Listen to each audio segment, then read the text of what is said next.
হাই everyone এই ভিডিঅ'টোৰ জৰিয়তে মই আপোনালোকক জনাব খুজিছোঁ কুকুৰ বা মেকুৰীৰ বেডছৰ হ'লে কেনেদৰে ড্ৰেছিং কৰিব। প্ৰথমতে আপোনালোকে এনএছেৰে ভালদৰে ঘা টুকুৰা ধুই ল'ব আৰু ইভেন যদি আপোনাৰ বোনটো ভিজিবল হৈ গৈছে, ধৰক কি হয় মাছলখিনি পচি পেলাই বোনটো দেখা যায়, তেনেকুৱা বেডছৰৰ ক্ষেত্ৰত এইটোও হয়।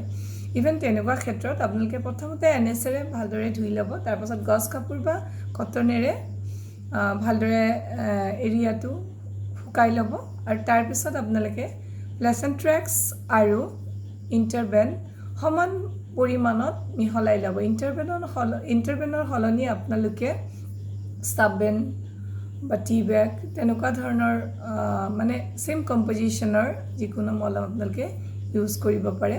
মানে প্লেচেণ্ট্ৰেক্সৰ লগত সেইটো সমান পৰিমাণে মিহলাব লাগে, মিহলাই আপোনাৰ এফেক্টেড এৰিয়াটোত লগাব লাগে।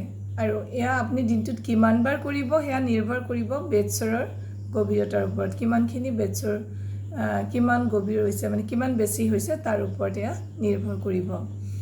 আৰু এনেদৰে কৰিলে আপোনালোকে অতি সোনকালে ভাল হয়। আৰু বহুতে কি কৰে বিটাডিন ঘা টুকুৰাত বিটাডিনেৰে চাফা কৰে আৰু যিটোৰ পৰা আৰু সেইটো খুব এটা কামত নাহে, বৰঞ্চ বেছি ক্ষতি হোৱা দেখা যায়। আৰু সেয়েহে এনএছেৰে ধোৱাটো দৰকাৰী। আশা কৰোঁ এই ভিডিঅ'টো আপোনালোকৰ কামত আহিব। ধন্যবাদ।